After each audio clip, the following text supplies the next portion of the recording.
Mtazamaji, leo tupo katika tawi la Yanga Mtoni kwa Azizi Ally.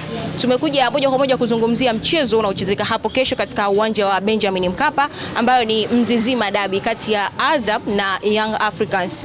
Tumekuja katika tawi hili kuzungumza na wanachama, tujue nini kinachoendelea katika huo mchezo wa kesho. Nipo na katibu wa tawi hili la Mtoni kwa Azizi Ally. Habari katibu? Habari nzuri, karibu kwenye tawi letu la Mtoni kwa Azizi Ally. Kwa majina naitwa Mbwana Abdara Minge, ndio katibu wa tawi la Mtoni kwa Azizi Ally. Asante katibu. Katibu bwana, tunajua kesho kuna sekeseke la mechi ya Mzizima Derby. Kama tunavyojua Mzizima Derby ina uzito wake.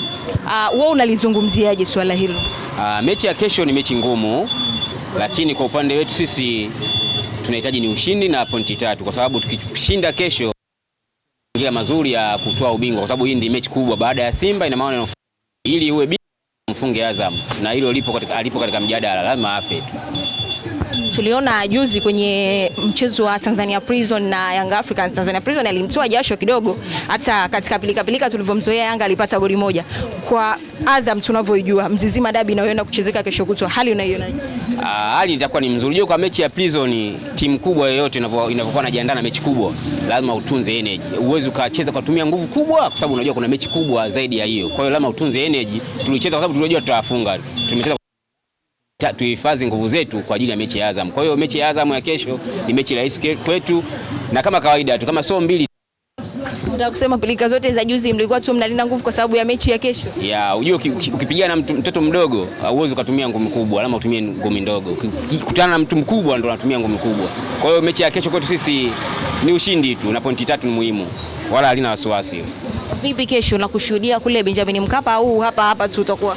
Sasa hiyo ndio unauliza Msipa Kisiju. Yaani mimi uwanja wa Taifa ni kama nyumbani kwangu. Hivyo ninavyokuambia, nikimaliza hapa tu mimi nipo Taifa. Kwa sababu kuna mambo yetu naenda kuyafanya. Mchezaji gani unampa max ya moja kwa moja, ni lazima ashinde huyo mechi ya kesho? Anaitwa Depu. Kali sana yani. Nafasi 2, nafasi 1. Na tunaona anakuja vizuri. So vizuri, na ni mtu ambaye anabahatisha. Yule ni mtu ambaye anajua. Unajua ametoka Poland, Ulaya huko. Tumetoa bilioni 2 na something yani, ili aje kucheza Tanzania, na anaipenda Yanga. Na kila anavyofunga lazima aibusu nembo ya Yanga, kwa sababu tayari ameikubali timu. Ikitokea mmefungwa utatuambiaje bwana katibu? Sasa hilo swala la kufungwa, sasa hilo anajua Mwenyezi Mungu. Mimi naye hatuwezi kuwatabiri, lakini sisi tunachojua kesho tunashinda. Asante bwana, nimekuja katika kijiwe chako, naomba unikaribishe. Nimekuja kwenye tawi lako, naomba unikaribishe niongee na wanachama wako. Mimi tayari nishakukaribisha, mpaka kufika hapa tayari ushakaribishwa, hivyo unaweza kuongea na yoyote na kuuliza swali lolote kuhusu Yanga, kuhusu tawi. Karibu. Asante sana.